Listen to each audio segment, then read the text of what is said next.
ওকে আবিদ, আমরা দ্রব্যতার ম্যাথগুলো করতেছিলাম কেমিস্ট্রিতে। তো এবার হচ্ছে যে আমরা একটা গুরুত্বপূর্ণ সমস্যা আর কি সলভ করব। ঠিক আছে, এই জিনিসটা তোমার খুব ভালোভাবে বুঝতে হবে। কারণ এই জিনিসটার উপর আসলে সব মেইন ম্যাথগুলো নির্ভর করতেছে। তো দেখো কি বলছে ম্যাথটাতে, যে 100 ml মানে অল্প একটু, তুমি হচ্ছে কী করছো, 100 ml 2.5 10⁻5 মোলার, কত এটা ঘনমাত্রা দেওয়া আছে। এটা কী দেওয়া আছে? ঘনমাত্রা। ঠিক আছে, কার? FeCl2। তাহলে এই জিনিসটা হচ্ছে ঘনমাত্রা।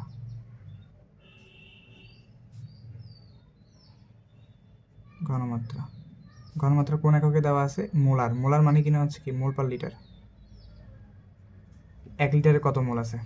তার মানে 100 ml এত ঘনমাত্রার হচ্ছে তুমি কি নিছো? ফেরাস ক্লোরাইড নিছো, FeCl2। হ্যাঁ, জলীয় দ্রবণ। আচ্ছা, এটা হচ্ছে একটা মিক্সার নিছো। এবং আরেকটা পাত্রে কি করছো, যে 150 ml, এটা নিছো আবার 150 ml সোডিয়াম হাইড্রোক্সাইড, ক্ষার হচ্ছে যে এটার ঘনমাত্রা তুমি এত নিছো, নিয়ে দ্রবণ যোগ করলে, অর্থাৎ এই 100 ml আর এই 150 ml এক জায়গায় যোগ করছো। ঠিক আছে, এক জায়গায় কী করছো? যোগ করছো। যোগ করলে সবুজ রঙের আচ্ছা তুমি একটা অধক্ষেপ দেখতে পারবা। কি সবুজ বর্ণের Fe এর কি একটা অধক্ষেপ দেখতে পারবা। তাহলে FeOH2 এর আয়নিক গুণফল বের করতে বলছে। কি বের করতে বলছে? FeOH2 এর আয়নিক গুণফল বের করতে বলছে। এখন তুমি যদি FeOH2 এর আয়নিক গুণফল বের করো, তাহলে তো তুমি ইজিলি বের করতে পারবা।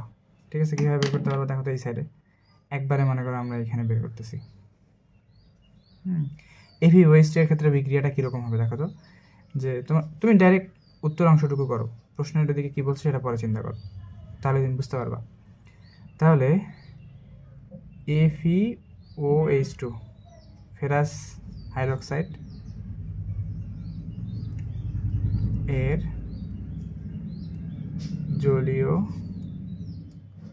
দ্রবণে, ফেরাস হাইড্রোক্সাইডের জলীয় দ্রবণে আসলে কি হবে? যে FeOH2 অ্যাকুয়াস স্টেটে কী করবে এরা? যে A2 আয়রনের কাছে চলে আসবে, অর্থাৎ Fe2+, আর আয়রনের কাছে 1 আছে, ওইটা হাইড্রোক্সাইড আয়রনের কাছে চলে যাবে, প্লাস OH-। এখন কী হবে? যেহেতু হাইড্রোক্সাইড আয়ন দুইটা আছে, আমি এখানে একটা 2 গুণ করে দিলাম। তাহলে এটা হচ্ছে জলীয় স্টেটে হচ্ছে যে কি আয়রন হাইড্রোক্সাইড, ফেরাস হাইড্রোক্সাইড হচ্ছে যে তোমার জলীয় স্টেটে এই অবস্থায় থাকবে। হইলো। এখন তোমাকে কি বলছে? যে FeOH2 এর আয়নিক গুণফল বের করো। কি বের করছে? আয়নিক গুণফল। তো KSP আর KIP এর সূত্র একই, সেটা হচ্ছে কত? KIP কত হবে? যে Fe2+ এর ঘনমাত্রা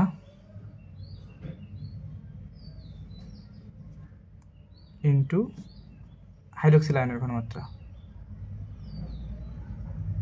তার উপর কি স্কোয়ার। হ্যাঁ, এখন এই যে আমি লিখলাম যে আয়রনের ঘনমাত্রা আর হচ্ছে কি হাইড্রোক্সিল আয়নের ঘনমাত্রা, ফেরাস আয়নের ঘনমাত্রা, হাইড্রোক্সিল আয়নের ঘনমাত্রা, এই জিনিসগুলো না তোমার সামনের অংশগুলো থেকে বের করে নিয়ে আসতে হবে। ঠিক আছে, আমি তাহলে এটা এইখানেই ছেড়ে দিচ্ছি। তাহলে আমরা সামনের অংশ থেকে আয়রনের ঘনমাত্রা আর হচ্ছে কি হাইড্রোক্সিল আয়নের ঘনমাত্রা বের করে নিয়ে এসে এখানে বসাই দিলেই তোমার হচ্ছে উত্তর লিখে দিতে পারবা। এখন আসো ম্যাথের সামনের অংশটাতে। কি বলছে? যে 100 ml এত মোলার ফেরাস ক্লোরাইড এর জলীয় দ্রবণে এত ml এত কী করছো? 150 ml এত সোডিয়াম হাইড্রোক্সাইড দ্রবণ যোগ করছো, করে তোমার এটা উৎপন্ন হয়েছে। তাহলে বিক্রিয়াটা কীরকম? এখানে বিক্রিয়াটা কীরকম দেখো তো। যদি তোমার এই বিক্রিয়া লেখার দরকার নাই, ঠিক আছে, বাট আমি বিক্রিয়াটা তোমাকে দেখাচ্ছি। কার কার সাথে বিক্রিয়া করাইছো? বিক্রিয়া করাইছো FeCl2 প্লাস, তারপর কার সাথে বিক্রিয়া করাইছো? Sodium hydroxide. তো এদের যখন তুমি বিক্রিয়া করাবা, তুমি আসলে কী পাবা জানো? আয়রন, মানে এখান থেকে আয়রন আর এখান থেকে হাইড্রোক্সাইড আয়ন মিলে তোমার FeOH2 তৈরি হবে। আর এই Na আর এই Cl মিলে NaCl উৎপন্ন করবে। ঠিক আছে, NaCl উৎপন্ন করবে। এখন এটা তো বিক্রিয়া তুমি বুঝলা। তো বিক্রিয়াটাতে এইটা হচ্ছে অধক্ষেপ আকারে পড়বে, যে বলছে তোমাকে যে এদের যদি তুমি দ্রবণে যোগ করো, তাহলে হচ্ছে সবুজ বর্ণের তুমি ফেরাস হাইড্রোক্সাইডের অধক্ষেপ পাবা, এরকম। ঠিক আছে, তো এখন বিক্রিয়াটাকে তুমি যদি সমতা করো, দেখো এখানে আছে NaCl, এখানে ক্লোরিন কয়টা আছে? 2টা, আর এখানে কয়টা? 1টা। তাহলে হচ্ছে এখানে একটা 2 দিয়ে দাও, তাহলে এখানে 2টা ক্লোরিন, এখানে 2টা ক্লোরিন, বাট সোডিয়াম কয়টা হয়ে গেছে? 2টা, তাহলে এখানে একটা 2 দিয়ে দাও। তাহলে সোডিয়াম 2টা মিলে গেছে। এবার হাইড্রক্সিল আয়ন কয়টা হয়ে গেছে? 2টা, দেখো এখানে হাইড্রক্সিল আয়ন 2টা অলরেডি আছে, এখানে একটা হচ্ছে আয়রন, এখানে একটা আয়রন, তার মানে বিক্রিয়াটা তোমার সমতা হয়েছে। তো এই বিক্রিয়াটা লেখার দরকার নেই, আমি তোমাকে জাস্ট বোঝার জন্য বললাম যে আসলে দেখো কি, যে যখন তুমি এদের 2টা দ্রবণকে কী করতেছো, একখানে করতেছো, তখন এটার অধক্ষেপ পড়তেছে। এখন একটা মজার ব্যাপার হলো যে এই যে ফেরাস হাইড্রক্সাইডের জিনিসটা আসছে, এটার আয়রনটা আসছে এখান থেকে, এটার যে আয়রন অংশটুকু আসছে এটা আসছে এইখান থেকে। আর এটার যে ক্লোরিন অংশটুকু আসছে সেটা হচ্ছে যে সরি, এটার যে হাইড্রক্সিল আয়ন ওয়েস্ট মাইনাস অংশটা আসছে সেটা হচ্ছে এই লবণটা থেকে, সরি খাটটা থেকে। তার মানে তোমার যে যৌগটা অধক্ষেপ পড়তেছে, মানে তোমার যে সবুজ কালার যে অর্ধক্ষেপটা পড়তেছে, সেটা হচ্ছে যে তার একটা অংশ আসছে ফেরাস ক্লোরাইড থেকে, আর আরেকটা অংশ আসছে তোমার খাট থেকে, ঠিক আছে? 2টা আলাদা আলাদা অংশ থেকে আসছে। এই কারণে তোমার এখান থেকে আবার কি করছো, তুমি এদের দুজনের কী করছো, একসাথে মিক্স করছো। হ্যাঁ, দেখো কি হয়েছে, যে এটা কতটুকু ছিল? এটা ছিল হচ্ছে যে 100 ml, 100 ml। আর এটা ছিল কতটুকু? এইটা ছিল হচ্ছে তোমার 150 ml। সোডিয়াম হাইড্রক্সাইড ছিল 150 ml। হ্যাঁ, ঘনমাত্রাগুলো তো আছে, যে এর ঘনমাত্রা একরকম, এর ঘনমাত্রা একরকম। এর ঘনমাত্রা লেখো, এটার ঘনমাত্রা হচ্ছে কত? যে 2.5 গুণন 10 ইনভার্স 5, আর এটার ঘনমাত্রা হচ্ছে কত? 6.7 গুণন 10 ইনভার্স 5 মোলার বা মোল পার লিটার। যাই হোক, হইল। এখন তোমাকে এখান থেকে তুমি হচ্ছে কিসের ঘনমাত্রা পাইতে পারো বলো তো? আয়রনের ঘনমাত্রা পাইতে পারো। আর এখান থেকে তুমি কিসের ঘনমাত্রা পাইতে পারো? ওএইচ মাইনাসের আয়রন ঘনমাত্রা পাইতে পারো। বাট এইখানে যে আয়রনটা আছে আর এইখানে যে তোমার ওএইচ মাইনাসটা আয়ন আছে, ওএইচ মাইনাস আয়নটা আছে, এদের ঘনমাত্রাগুলো হচ্ছে কি? মিশ্রণের ঘনমাত্রা। মানে এখানে যে ঘনমাত্রাগুলো আছে সেগুলো হচ্ছে কি? মিশ্রণের পর। আর এখানে যে ঘনমাত্রাগুলো দেওয়া আছে এগুলো হচ্ছে কি? মিশ্রণের আগে। ঠিক আছে, এই হচ্ছে একটা ব্যাপার। ওকে, তাহলে আমি এই যে এতটুকু অংশ তোমাকে বুঝাইলাম, এটার কথা এখন তুমি বাদ দাও। তুমি এখন মেইন ম্যাথের জন্য আর কি করবা? তাহলে এখন মানে এই অংশটুকু সম্পূর্ণটাই তোমাকে লেখার কোনো দরকার নেই, আমি জাস্ট বোঝার জন্য বলছি। তুমি এখন দিয়ে লিখবা যে এখন এই যে 100 ml এত মোল FeCl2,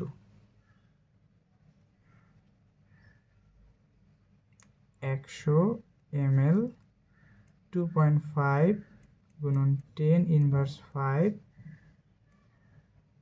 মোলার FeCl2, ঠিক আছে? FeCl2।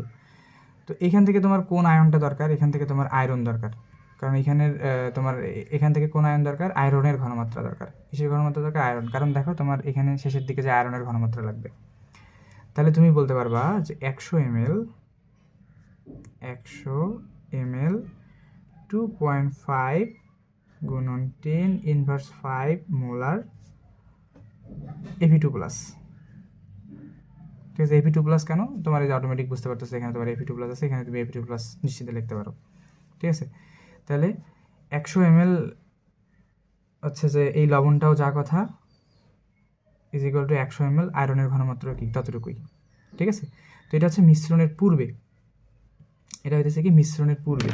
এই জিনিসটা হচ্ছে মিশ্রণের পূর্বে, মানে এখনও তুমি একসাথে মিক্স করো নাই, মানে এইটার সাথে ওইটা মিক্স করো নাই। তাহলে মিশ্রণের পূর্বে, মিশ্রণের পূর্বে, তো মিশ্রণের পূর্বে এটা পাইলাম। এটা মিশ্রণের পূর্বে কার ঘনমাত্রা? আয়রনের ঘনমাত্রা। এবং এখানে দেখো, এখানে তোমার কি আছে? এটাকে ধরো যে V1, ঠিক আছে, আর এটাকে ধরো M1। এটা হচ্ছে V1। মিশ্রণের পূর্বে হচ্ছে আয়রনের ঘনমাত্রা হচ্ছে যে আয়তন হচ্ছে 100 ml, আর এটার ঘনমাত্রা হচ্ছে কত? M1। এই দুটো তুমি জানো। এবার হচ্ছে মিশ্রণের পর, ঠিক আছে, এবার হচ্ছে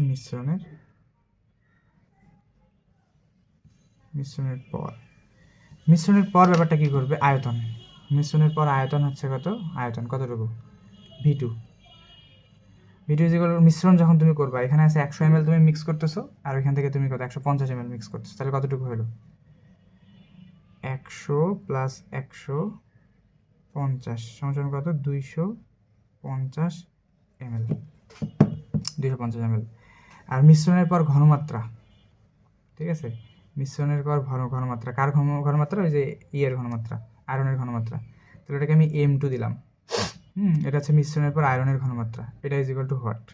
ঠিক আছে, এই জিনিসটা হচ্ছে কি, যে মিশ্রণের পর Ap2+ এর ঘনমাত্রা, এই জিনিসটা তোমার বের করতে হবে। হ্যাঁ, তো এই যে এখানে Ap2+ আর OH- তুমি দেখতেছো, এগুলো কিন্তু মিশ্রণের পরের ঘনমাত্রাগুলো তোমাকে বসাইতে হবে। তুমি যদি মিশ্রণের আগের ঘনমাত্রা বসাইতে, তাহলে তো তুমি এটাই বসাইতে পারতা, যে Ap2+ এর ঘনমাত্রা এটাই নিয়ে এসে বসাই দিতা। তো যাবে না, তোমাকে কি করতে হয়? মিশ্রণের পর, কারণ মিশ্রণের আগে এটার আয়তন ছিল 100 ml, আর যখন তুমি একসাথে মিক্স করতেছো সেটার আয়তন কতটুকু হয়ে গেছে? তো 250 ml। তাহলে 250 ml এটার ঘনমাত্রা কি অবশ্যই কি কমবে নাকি? আগে হচ্ছে যে অল্প জায়গায় বেশি ছিল, এবার হচ্ছে বেশি জায়গায় কি এটার ঘনমাত্রা কমে আসবে। দেখি হচ্ছে কতটুকু আর কি হয়। এটা বের করার জন্য একটা সূত্র আছে, ঠিক আছে? তো সূত্রটা হচ্ছে কি, যে মিশ্রণের আগে আমরা একটা সূত্র জানি, বুঝছো? একটা সূত্র জানি, এই সূত্রটা তোমার একটু বলা উচিত এখানে, আমি এখানে ছোট্ট করে বলতেছি, যে N is equal two SM। কি বললাম? N ইজ ইকুয়াল টু কত? SM। N হচ্ছে তোমার মোল, S হইতেছে তোমার sorry, N is equal two MV। ঠিক আছে, N is equal two MV। M হইতেছে তোমার ঘনমাত্রা, আর V হইতেছে তোমার কি? আয়তন। কি বললাম? N is equal two MV, যে ঘনমাত্রা গুণন কত? আয়তন।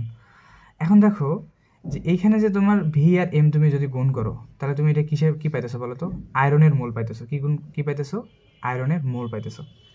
এখন মিশ্রণের পূর্বে আয়রনের যতটুকু মোল ছিল, আর মিশ্রণ করার পর আয়রনের মোল কি চেঞ্জ হবে? না, মোল কখনো চেঞ্জ হবে না। মানে মিশ্রণের আগে তোমার যতটুকু মোল সংখ্যা ছিল, মিশ্রণের পরে হচ্ছে কি মোল সংখ্যা হচ্ছে কি সমান।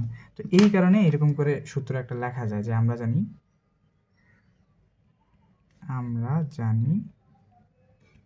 কি জানি, যে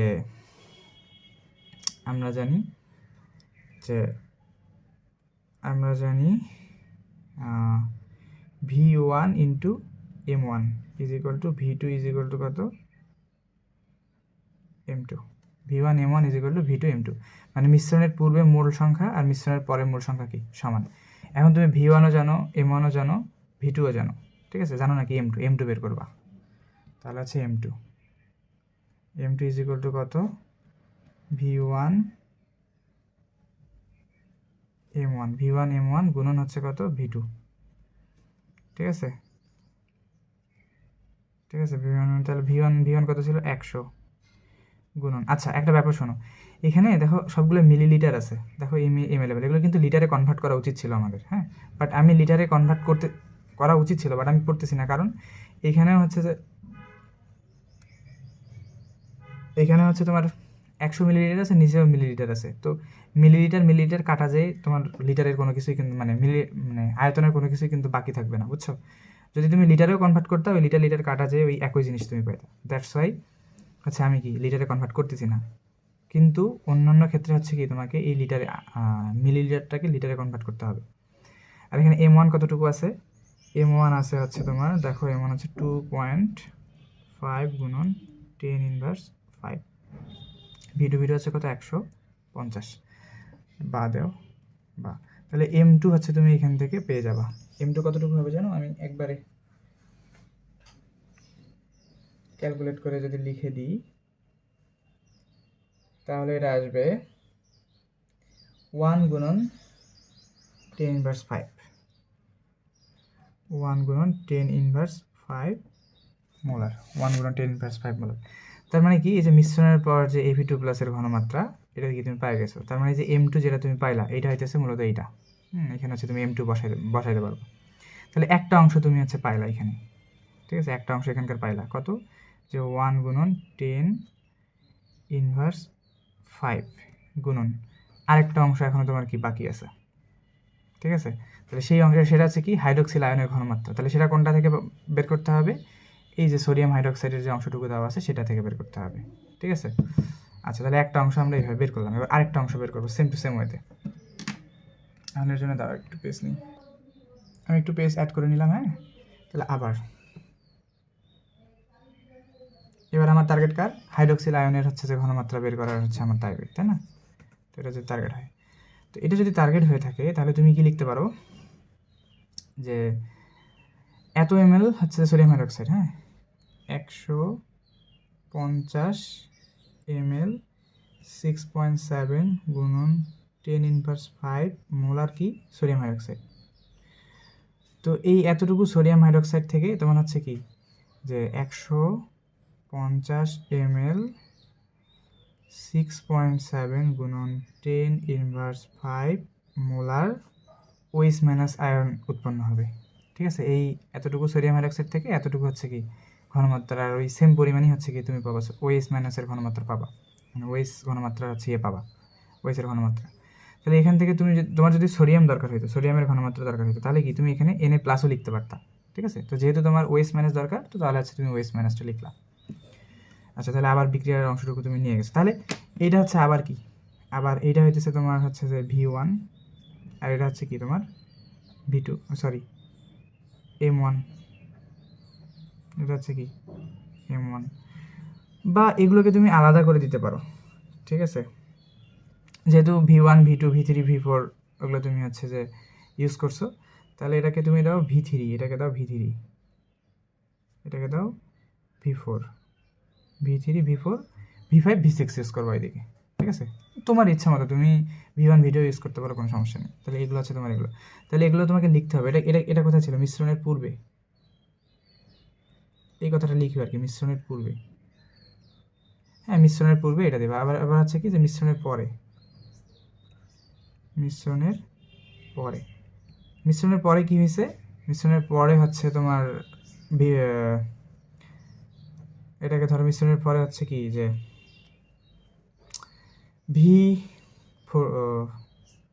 V1 V2 গেছে V3 V4, ঠিক আছে? এটাকে দাও V4, আর তাহলে V4 কতটুকু হবে? V4 হচ্ছে সেমি হবে, হ্যাঁ সেমি হবে। কত ছিল? 100 ছিল, আর এখানে কত ছিল? 150। তাহলে 100 প্লাস 150 যেগুলো 250 ml। আর হচ্ছে যে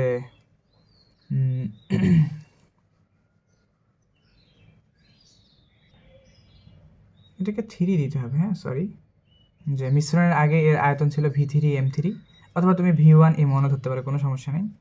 আর মিশ্রণের পর হইতেছে আয়তন হবে তোমার V4, আর ঘনমাত্রা হবে কত? M4 is equal two what? এটা কার ঘনমাত্রা? এটা হইতেছে মূলত কার ঘনমাত্রা? এটা হচ্ছে OH মাইনাস এর ঘনমাত্রা, OH মাইনাসের ঘনমাত্রা কি মিশ্রণের পর OH মাইনাসের ঘনমাত্রা, মানে যেটা তোমার এক্সাক্ট দরকার। বাট তোমার মিশ্রণের আগে তুমি চাইলে কি যে 6.7 গুণ 10⁻⁵ এটা নিয়ে এসে বসাই দিবা? না, পারবা না, কারণ এটা মিশ্রণের আগে। আর এই FeOH2 তৈরি হয়েছে কি মিশ্রণের পর, এই কারণে তোমার মিশ্রণের পরের ঘনমাত্রাটাই কি এখানে দিতে হবে, ঠিক আছে? ঘনমাত্রা মিশ্রণের পর পর আচ্ছা দিলা, কোনো সমস্যা নেই। এবার হচ্ছে আমরা জানি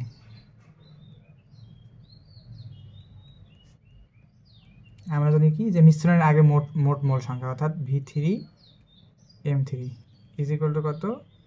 V4 M4, এরকম করে দিলাম। তাহলে তোমার কি দরকার? সবগুলো জানো M4 দরকার, মিশ্রণের পর ঘনমাত্রা যে M4 ইজ ইকুয়াল টু কত? যে V3 M3 বাই হচ্ছে কত? V3 M3 by V4। V3 কত? V3 হইতেছে তোমার 150, V3 হচ্ছে 150, M3 কত? 6.7 গুণন 10⁻⁵, আর V4 হচ্ছে কত? 250। এগুলো যদি সব বসায় দাও তুমি এখান থেকে হচ্ছে M4, এখান থেকে তুমি হচ্ছে M4 পাবা 4.02 গুণন 10⁻⁵, 4.02 গুণন 10⁻⁵ মোলার বা মোল পার লিটার, এটা পাইলা। তাহলে এই জিনিসটা নিয়ে যাও তুমি এখন কথা বসাই দিবে, এখানে টুক করে বসাই দাও যে 4.02 গুণন 10⁻⁵, তার উপর কি স্কোয়ার, ঠিক আছে? তাহলে এই হলে গিয়ে তোমার ব্যাপার। তো এতটুকু যদি এখন ক্যালকুলেট করো, এটা যত মানে এখানে ক্যালকুলেট এটা স্কোয়ার করে এটার সাথে গুণ করে যত হয়, এটা হয় তোমার 1.616 গুণন 10 ইনভার্স 14 কেআইপির কোনো একক হয় না। তাহলে এইটাই হচ্ছে কি তোমার উত্তর। ঠিক আছে, তো আশা করি তোমাকে আমি ম্যাথটা বুঝাতে পারছি। একটা ম্যাথ করতেই প্রায় 20 মিনিট লেগে গেল, আরেকটা ম্যাথ করবো আমরা। ওকে, এটা হচ্ছে তোমার সমাধানকৃত সমস্যা 2.55। ঠিক আছে, 2.55। আচ্ছা, এই ম্যাথ আর আগের ম্যাথ অনেকটাই সেম, একটু জায়গায় যে আলাদা, শেষের দিকে যে আলাদা, আর বাকি সব হুবহু সেম। ঠিক আছে, এই ম্যাথ আর আগের ম্যাথ হচ্ছে একদম সেম টু সেম, শেষের দিকে যে আলাদা। তুমি ম্যাথটাকে আগে পড়ো। এরকম ম্যাথ এটা কিন্তু বোর্ডে আসছিল, এটা হচ্ছে বরিশাল বোর্ড 21 সালে আসছিল, তাহলে খুবই গুরুত্বপূর্ণ। ঠিক আছে, তো কী ম্যাথটাতে কী বলছে যে 10 ml। আচ্ছা, এর আগের ম্যাথটাকে আমি অনেক ভেঙে ভেঙে করছি, এবার কিন্তু অত ভেঙে ভেঙে করবো না। এবার তুমি পরীক্ষাতে যতটুকু আনসার করা লাগে ততটুকুর জন্য যা করা লাগে আমি তাই করবো। ঠিক আছে, তো 10 ml FeCl3 ferric chloride, 10 ml এত মোলার হচ্ছে যে মানে আয়তনার, অর্থাৎ V1 এমন দেওয়া আছে, এবং এখান থেকে কী দেওয়া আছে যে হচ্ছে V3M3 দেওয়া আছে, অ্যামোনিয়াম হাইড্রোক্সাইড, দুইটা লবণ একসাথে কী করছো, যোগ করছো, দুইটা দ্রবণ একসাথে কী করছো, মিক্স করছো। তাহলে আয়তন কত ml হয়ে যাবে? 10 আর কত 11 ml, মানে মিশ্রণের পর, মিশ্রণের আগে একরকম, মিশ্রণের পর একরকম। 25 ডিগ্রি সেলসিয়াস তাপমাত্রায় FeOH3, 25 ডিগ্রি সেলসিয়াস তাপমাত্রায় ফেরিক হাইড্রোক্সাইড, কার? এর দ্রাব্যতার গুণফল। মানে এই যে ফেরিক হাইড্রোক্সাইডের কী দিয়ে দিছে, KSP এর মান দেওয়া আছে। কী দেওয়া আছে? KSP এর মান দেওয়া আছে। দ্রাব্যতার গুণফল কি? KSP জেনে আসছো, তাহলে ফেরিক হাইড্রোক্সাইডের দ্রাব্যতার গুণফল কত দেওয়া আছে? এত। হলে ওই মিশ্রণে কোনো অদক্ষেপ পড়বে কিনা। দেখো, অদক্ষেপ পড়বে কিনা আমি বলছি, অদক্ষেপ পড়বে কিনা এটা তুমি কীভাবে বের করবা, যে যদি KIP এর মান KSP এর মানের থেকে বড় হয় তাহলে হচ্ছে অদক্ষেপ পড়বে, তাহলে কী হবে? অদক্ষেপ পড়বে। আর যদি না হয় তাহলে অদক্ষেপ পড়বে না। তাহলে এখন তোমার ম্যাথটাতে কী দাঁড়াইতেছে, যে তোমার FeOH3 এর KIP এর মান বের করতে হবে, এর আগেরটার মতোই। তুমি জাস্ট এর আগেরটার মধ্যে কী করবা, KIP এর মান বের করবা, তারপর KSP এর থেকে তুলনা করবা। যদি KIP এর মান KSP এর থেকে বড় হয়, মানে FeOH3 এর যে তুমি KIPটা বের করবা, ঠিক আছে, এটা যদি এটা থেকে বড় হয় তাহলে অদক্ষেপ পড়বে, আর যদি না হয় তাহলে হচ্ছে অদক্ষেপ পড়বে না। এতটুকু বুঝছো? তাহলে আমরা হচ্ছে ম্যাথ শুরু করি এখন। FeOH3, তাহলে কী দরকার? Fe এর ঘনমাত্রা দরকার, আর হচ্ছে কি OH3 এর ঘনমাত্রা দরকার। এখন Fe এর ঘনমাত্রা তুমি কোথা থেকে পাবা? দেখো, প্রথম লবণটা থেকে তুমি হচ্ছে যে Fe এর ঘনমাত্রা পাবা, আর দ্বিতীয় যে খাটটা আছে সেই খাটটা থেকে কি তুমি হাইড্রোক্সিল, মানে Fe থেকে হচ্ছে তুমি এটার ঘনমাত্রা পাবা প্রথম লবণটা থেকে, আর দ্বিতীয় খাটটা থেকে হচ্ছে তুমি হাইড্রোক্সিল আয়নের ঘনমাত্রা পাবা। তাহলে এই মিশ্রণের পর এদের ঘনমাত্রাগুলো কী করতে হবে? তোমাকে বের করতে হবে, বের করে এখানে বসাই দিতে হবে, তাই না? আবার ওইটার মতো করেই করি, যে এই অংশটুকু এইদিকে রাখি, যে যে FeOH3 এর জলীয় দ্রবণী, FeOH3 এর জলীয় দ্রবণী কী আছে এটা কিন্তু পরে লিখবা। হ্যাঁ, আমি পরের অংশটা আগে এখানে দেখা দিচ্ছি, আগে মেন কাজগুলো করে নিই, তারপর এটা লিখবা। বাট আমি আগে এইটা দেখে তারপর এটা দেখে দেখে তোমাকে এইদিকে করাবো আর কি। তাহলে FeOH3 এর জলীয় দ্রবণ মনে করো FeOH3 অ্যাকুয়াস। তাহলে জলীয় দ্রবণে কী হবে? Fe, এখানে যেহেতু 3 আছে তাহলে 3+, আর ওইদিকে হবে OH মাইনাস, সামনে একটা কী আসবে? 3 আসবে। তাহলে এগুলো হচ্ছে অ্যাকুয়াস স্টেটে সব, জলীয় অবস্থায় সব। তাহলে এখান থেকে তোমাকে কী বের করতে হবে? KIP কতটুকু হচ্ছে? Fe3+ এর ঘনমাত্রা, Fe3+ এর ঘনমাত্রা গুণন OH মাইনাসের ঘনমাত্রা, তার উপর কত? কিউব। তাহলে এটা বের করতে পারলেই তোমার ম্যাথ হচ্ছে হয়ে যাচ্ছে। এখন এই যে এগুলো কিন্তু মিশ্রণের পর মানে এদের দুজনকে মিশ্রণ করার পর Fe এর ঘনমাত্রা, এদের দুজনকে হচ্ছে যে মিশ্রণ করার পর OH মাইনাসের যে ঘনমাত্রা আছে সেই দুটো বের করতে হবে। তাহলে এখন আমরা ওইগুলো এখন এইদিকে করবো। শুরু করবো এইভাবে, যে কোন লবণটা নিবা? প্রথমে FeCl3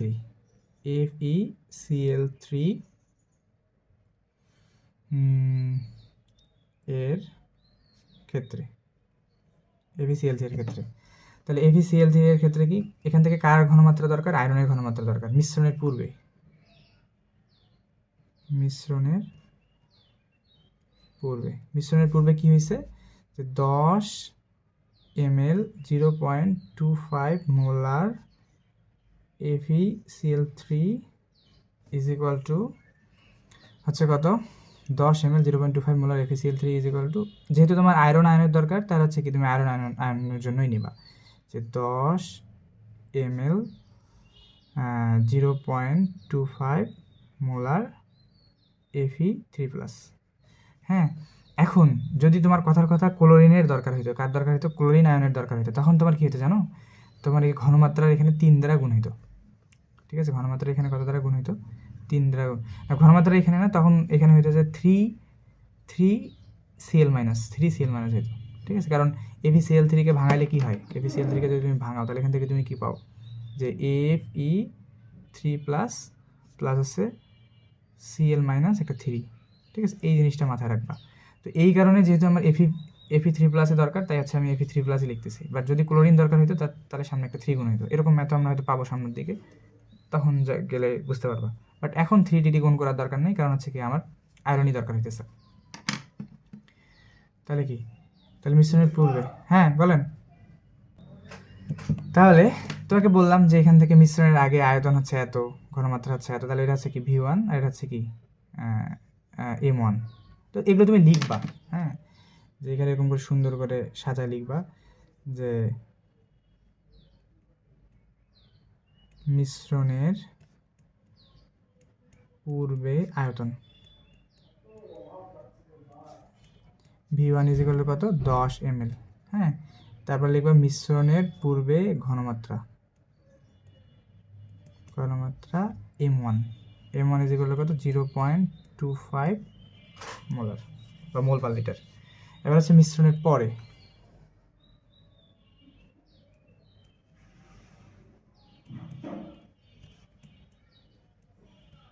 মিশ্রণের পরে কি হবে, মিশ্রণের পরে হচ্ছে কি, তখন তুমি হচ্ছে কি এইটাকে আর এটাকে একসাথে মিক্স করে ফেলছো, তাই না, একসাথে মিক্স করে ফেলছো, তখন যে মিশ্রণের পরে আয়তন, বারবার খুলে যাচ্ছিস কেন,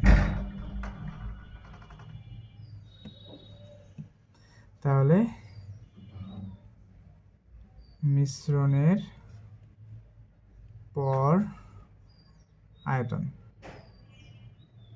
এটাকে তুমি হচ্ছে যে V2 দাও, V2 মোট আয়তন কত হবে, যে এটা ছিল তোমার 10 ml আর অ্যামোনিয়াম হাইড্রোক্সাইড ছিল 1 ml, তাহলে 10 + 1 ইজ ইকুয়াল টু 11 ml। তাহলে এবার হচ্ছে মিশ্রণের পর কার ঘনমাত্রা Fe3+ এর ঘনমাত্রা, এটা কত, এটা হইতেছে তোমার M2।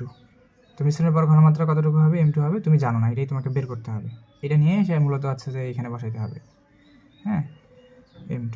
তাহলে আছে এটাকে লেখো যে আমরা জানি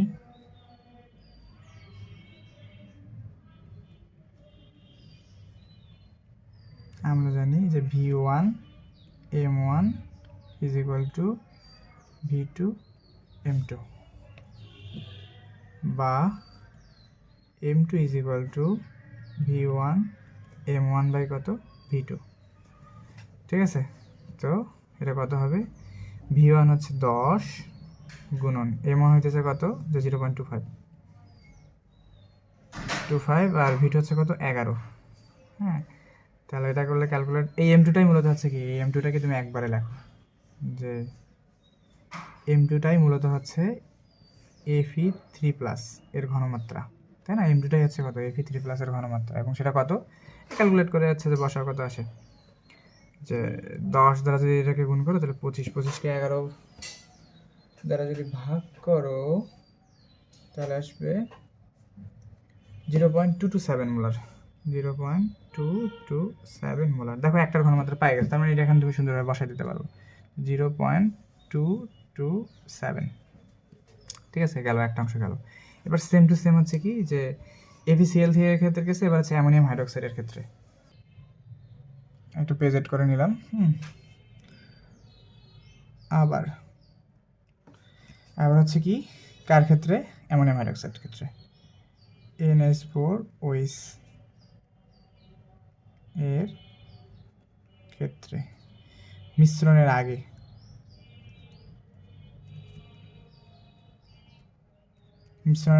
তোমার কি হয়েছে যে ওই বিক্রিয়া ওই এটা লেখো যে 1 ml 0.5 মোলার, যেটা কার ঘনমাত্রা, হাইড্রক্সিল আয়নের ঘনমাত্রা লাগবে। হ্যাঁ, তো NH4 OH যা কথা, হ্যাঁ same to same 1 ml 0.5 molar OH মাইনাসের ঘনমাত্রা কি একই কথা, ঠিক আছে। এখানে OH এর সাথে কোনো সংখ্যা গুণটুন হবে না, কারণ হচ্ছে যে এদেরকে ভাঙাইলে হচ্ছে যে এক মোল করে এটা উৎপন্ন হয়। কারণ অ্যামোনিয়াম হাইড্রক্সাইডকে যদি তুমি ভাঙাও তাহলে এরকম জিনিস পাবা যে NH4 প্লাস, কারণ হাইড্রক্সিল আয়নের সাথে 1 আছে, তাই এটা প্লাস হয়ে গেল, প্লাস এদের সাথে 1 আছে তাহলে OH মাইনাস এরকম হয়। তো এই কারণে হচ্ছে যে অর্থাৎ এইখান থেকে 1 ml 0.5 মোলার অ্যামোনিয়াম হাইড্রক্সাইড থেকে 1 মোলার 0.5 মোলার হচ্ছে কি হাইড্রক্সিল আয়ন উৎপন্ন হবে, ঠিক আছে। আচ্ছা গেল। তো তার মানে এখান থেকে তুমি কি পাইতেছো যে এটা হচ্ছে কি, তাহলে তোমার V1 V2 গেছে, V2 M2 গেছে, তাহলে V3 এটা হইতেছে তোমার M3। হ্যাঁ, তাহলে V3 M3 তুমি পাইছো, আমি আর লিখতেছি না এখানে, বাট তুমি প্রথমে যেভাবে সাদা লিখলাম ওইভাবে লিখিও। এবং মিশ্রণের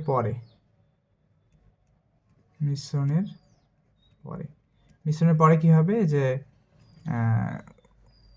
নতুন আয়তন হবে কত, V4। তো V4 হচ্ছে কত, মিশ্রণের পরে আয়তন V4 হবে কত, যে 10 + 1 11 ml। আর M4 তুমি জানো না, এটা ইজ ইকুয়াল টু হট। এটা কি, এটা হচ্ছে তোমার ইয়ের ঘনমাত্রা, ওই যে OH মাইনাসের ঘনমাত্রা। এটা হচ্ছে কার ঘনমাত্রা, OH মানে মিশ্রণের পর OH এর ঘনমাত্রা হচ্ছে এটা M4। তাহলে এখন আবার কি আমরা জানি কথাগুলো আর কি ওইটার মতো করে সেম টু সেম হয়তো লিখবা। আমরা জানি যে V3 M3 is equal two V4 M4, ঠিক আছে। তোমার M4 যেহেতু দরকার, তাহলে M4 is equal to V3 M3 divided by কত, V4। তার মানে V3 হচ্ছে 1 গুণন হচ্ছে 0.5 ডিভাইডেড বাই 11। তাহলে এটা যদি করো তাহলে কার ঘনমাত্রা আসবে, OH মাইনাসের ঘনমাত্রা আসবে মিশ্রণের পর। তো এটাই হচ্ছে কত, M4 মূলত। তো সেটা হচ্ছে কত, এটাকে যদি ভাগ করো তাহলে তোমার আসে 0.0454। তাহলে OH মাইনাসের ঘনমাত্রা তুমি পাই গেছো। এটাও নিয়ে সুন্দর করে এখানে বসায় দাও, 0.0454 তারপর কত, কিউব। এখন এই দুইটা যদি তুমি ক্যালকুলেট করে একসাথে বসাও, বসালে তুমি কি পাবা, তুমি পাবা হচ্ছে 2.124 গুণন 10 ইনভার্স কত, 5, ঠিক আছে। এটা কি আছে, এটা দেওয়া আছে। এখন তুমি দেখো তুমি KIP কত পাইছো, এত পাইছো, আর KSP কত দেওয়া আছে, 3.74 গুণন 10 ইনভার্স কত, 38। তাহলে কার মান বেশি বলো তো। এখন প্রশ্ন হচ্ছে এটা যে কার মান বেশি, KSP বড় না KIP বড়, তুমি এখন কীভাবে বলবো বলো। তাহলে যেহেতু কে বড়, যেহেতু হচ্ছে KIP বড় হবে কার থেকে, KSP থেকে বড় হবে। এখন আমি কীভাবে বুঝলাম, কারণ দেখো KIP এর মান হচ্ছে এইটা, ঠিক আছে, আর KSP এর মান হচ্ছে কোনটা, KSP এর মান এই যে এখানে দেওয়া আছে, KSP এর মান কত, এই KSP এর মান হচ্ছে যে 3.74 গুণন 10 ইনভার্স 38। হ্যাঁ, আর এটা হচ্ছে তোমার কত, এটা হচ্ছে যে 2.124 গুণন 10 ইনভার্স 5। তো আমি তো লিখে দিলাম যে এটা বড় ওইটা ছোট। এখন তুমি কীভাবে বুঝবো যে কোনটা বড় কোনটা ছোট, তো এটা বোঝার জন্য একটা ট্রিক্স আছে, তোমাকে অত মাথা ঘামাইতে হবে না। তুমি সুন্দর করে ক্যালকুলেটার নিয়ে একটাকে আরেকটা দ্বারা ভাগ করবা। ধরো হচ্ছে KIP-কে তুমি KSP দ্বারা ভাগ করছো, KIP এর মানটা কত, 2 ব্র্যাকেট ইউজ করবো অবশ্যই, 2.124 গুণন 10 ইনভার্স 5 একটা ভাগ আরেকটা, এখানে ব্র্যাকেট ইউজ করবা কত, 3.74 গুণন 10 ইনভার্স 38 ব্র্যাকেট ক্লোজ। এই যে ভাগ করলে তুমি কি পাইছো দেখো তো, যে 5.6 গুণন 10⁻, এত। হ্যাঁ, মানে তুমি হচ্ছে যে কেআইপিকে কেএসপি দ্বারা ভাগ করছো। কেআইপিকে কেএসপি দ্বারা ভাগ করে কি পজিটিভ একটা সংখ্যা পাইছো? কি পাইছো? ধনাত্মক একটা সংখ্যা, বড় একটা সংখ্যা পাইছো, মানে 1-এর থেকে বড়, 1-এর থেকে বড়। তো 1-এর থেকে যেহেতু বড় সংখ্যা পাইছো, মানে তুমি কেআইপিকে কেএসপি দ্বারা 1-এর থেকে ভাগ করে 1-এর থেকে বড় সংখ্যা যেহেতু পাইছো, তার মানে এখানে কেআইপি বড় আর কেএসপি কি ছোট। তো দ্যাটস হচ্ছে কেআইপি বড়, কেএসপি ছোট। তাহলে তোমার উত্তর হবে অধক্ষেপ পড়বে। এটা হচ্ছে তোমার উত্তর, অধক্ষেপ পড়বে। আর যদি কেআইপিকে কেএসপি দ্বারা ভাগ করে তোমার 1-এর থেকে, অর্থাৎ ইনভার্স কোনো সংখ্যা পাইতা বা 1-এর থেকে ছোট কোনো সংখ্যা পাইতা, তাহলে তুমি বলতে পারতে কি যে তোমার কেআইপি ছোট আর কেএসপি বড়। ঠিক আছে, এইভাবে একটু বের করে নিবা সাইডে। আচ্ছা, আশা করি বুঝতে পারছো। না বুঝলে অন্য ম্যাথে কেআইপি কেএসপির ক্ষেত্রে আছে, ওগুলোতে যা আরও ভালো করে বুঝবে, সমস্যা নেই। তাহলে এই দুটো ম্যাথ হচ্ছে আমরা করলাম, তুমি ভালো করে সলভ করিও। এই দুটো সলভ করছে মানে মোটামুটি আমাদের ইয়ের ম্যাথ শেষ, কী বলে, দ্রাব্যতার ম্যাথ শেষ। বাট আরও অনেক প্র্যাকটিস করতে হবে, কারণ এখানে বিভিন্ন ভ্যারিয়েশনের ক্যালকুলেশন আসে, তো ওগুলো হচ্ছে বুঝতে হবে। ওকে, ফাইন, তাহলে এই দুটাই থাক। আমরা বাকি ম্যাথগুলো পরে করবো আর কি।